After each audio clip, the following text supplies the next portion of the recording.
Sarap ng daanan, oh. Ito yung mga masarap daanan, guys. Kung gusto nyong mamasyal, dito lang kayo.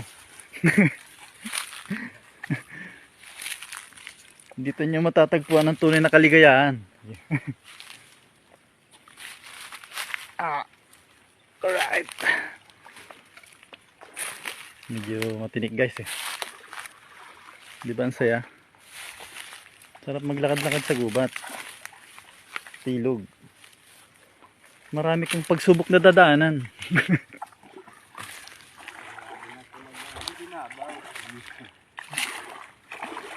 Dahil sa sobrang init, ang taas ng binaba ng ilog. Ayun, oh. Guto. Lasur guto lang yan. Kubra. Sarang pamilya, no?